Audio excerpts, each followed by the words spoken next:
سلام، غادي نشارك معكم طاجين ديال اللحم دبيبي بالقناريه ولا الخرشوف. كيجي بنين بزاف، ما تشبعوش منه. تبعوا الطريقه.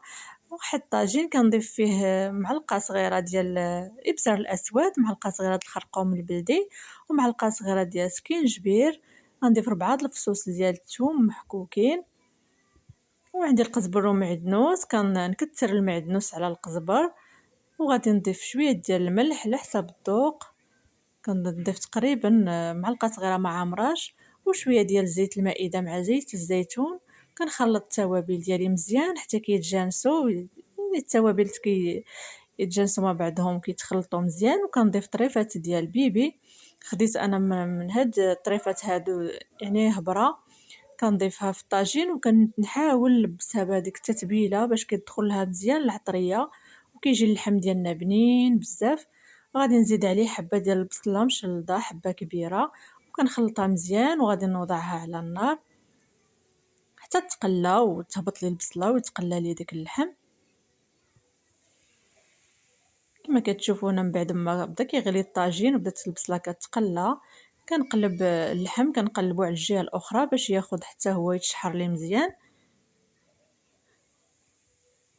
الرائحه ما شاء الله، ما نعاودكمش، رائحه هائله طالعه.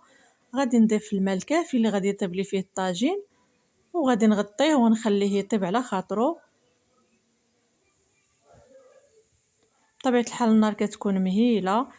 هنا عندي القناريه ولا الخرشوف مسلوقه، نقيتها ووضعت لها الليمون، طريفات ديال الليمون في الماء، وكنضيف فيها القناريه حتى كتنجي نسلقها. عاد كناخذ نحيدها من داك الماء وكنغسلها مزيان، نضيفها في طنجره ديال الضغط. كنوضع عليها شويه ديال الملحه وكنخليها تسلق حتى كتسلق كما كتشوفوا.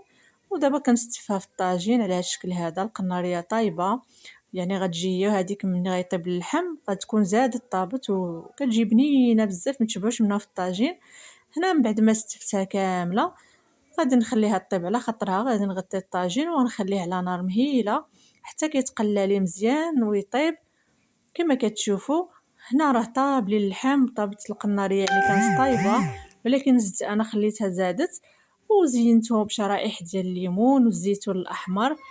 وهذا هو الشكل النهائي ديال الطاجين ديال اليوم. كيجي بنين ما تشبعوش منه بصراحه، جا هائل، ما يعني فوق ما تصوروا جا بنين. كنتمنى منكم الدعم والتشجيع. الا عجبكم المحتوى ديالي ما تنساونيش من لايكاتكم وتشجيعاتكم، يعني ما غتخسروا حتى شي حاجه. وانتم كتشاهدوا الفيديو خلي واحد لايك وتعليق ولو بكلمه، وشكرا لكم.